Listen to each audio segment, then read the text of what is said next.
Let's make Spa easier.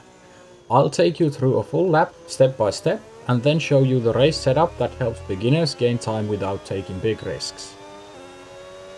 Coming into La Source, brake at the 100-meter board. Don't worry too much about how fast you get through the corner. The exit is what matters. You can lose a tenth on entry and it won't hurt your lap, but if you don't get a clean exit, you can lose half a second all the way through Eau Rouge, Raidillon and Camel Straight. So focus on getting the car straight and back on throttle smoothly as you head downhill. In these 2026 cars, Eau Rouge and Raidillon are flat out, but only if your line is clean. Stay slightly left on entry, turn in early and let the car settle at the bottom. Try not to make any steering corrections, even a small lift or a tiny drop in RPM can cost 3/10 by the time you reach Les Comps. As you climb Raidillon, aim to bring the car up the hill perfectly straight. If you don't have battery to deploy, the line becomes even more important. Smooth steering, no corrections, straight crest. That's how you carry maximum speed down Camel.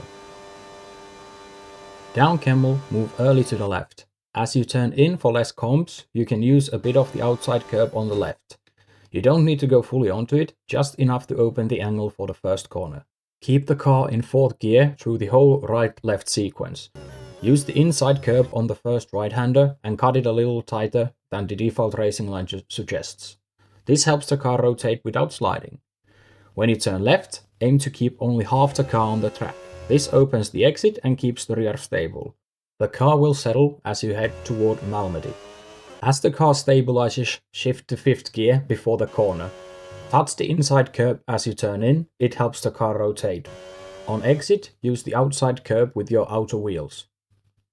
This lets you open the steering and carry more speed into the downhill section towards the next corner. Here, both the entry and the minimum speed matter. You can run slightly over the apex, the laps will still be good, as long as you get back on throttle early. For the next corner, use the curb before turn-in, drop 1 gear, touch the inside edge and use the full curb on exit. Don't force the car back onto the track. Forcing the car slows down and the rear can dip into the gravel, which often leads to a spin. Coming into Pouhon, drop to 7th gear, and if your tires are worn, drop all the way to 6th. This is the most important corner in the middle sector for minimum speed. Turn in once, let the car settle, and gently add throttle.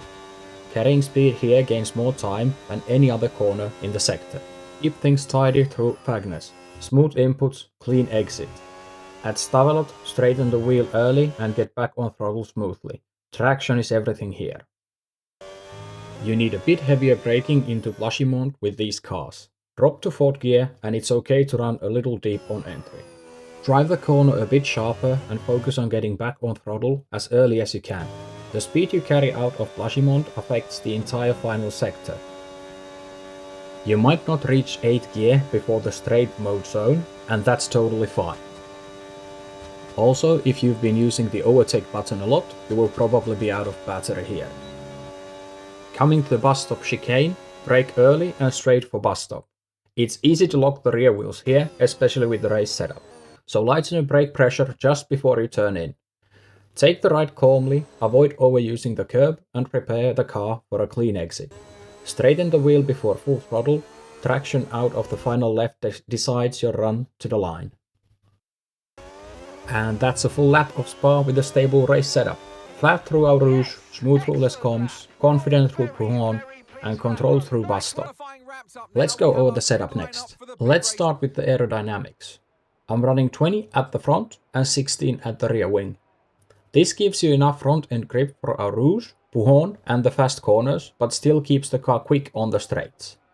It's not a time trial setup, it's a race setup, so the goal is stability and predictable handling. In terms of differential, I use 70 on throttle and 30 off throttle. On throttle diff at 70 gives you strong traction out of slow corners like La Source and the bus stop. Off throttle at 30 keeps the car stable when you're turning in, especially into Les Comps and Proxeles. It's a safe, beginner-friendly balance, the car won't snap on you. For camber and tow, everything is set to minimum.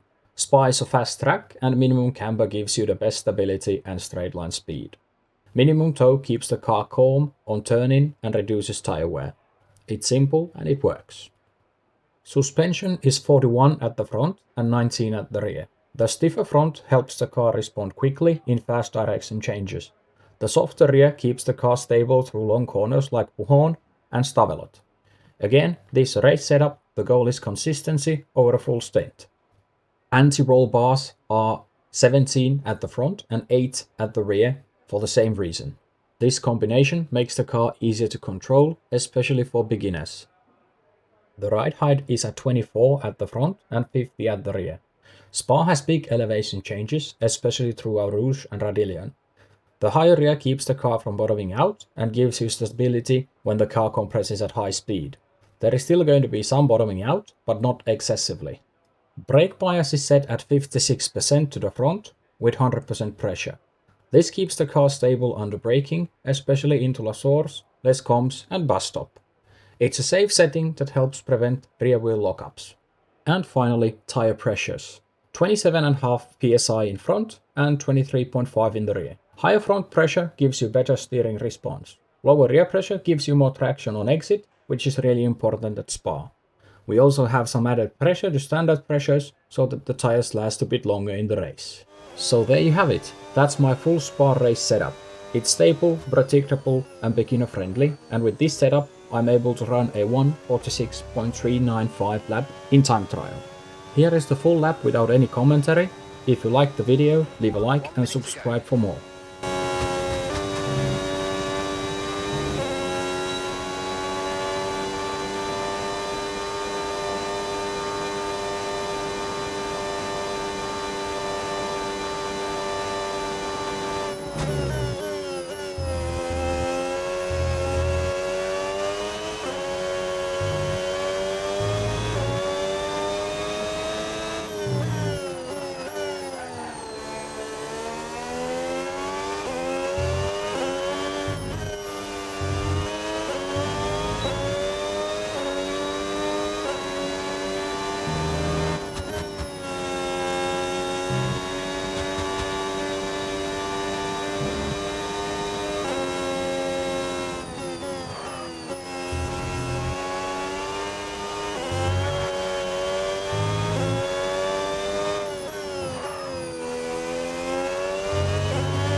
Excellent lap. We're all very, very pleased with that one. Nice work. Come on.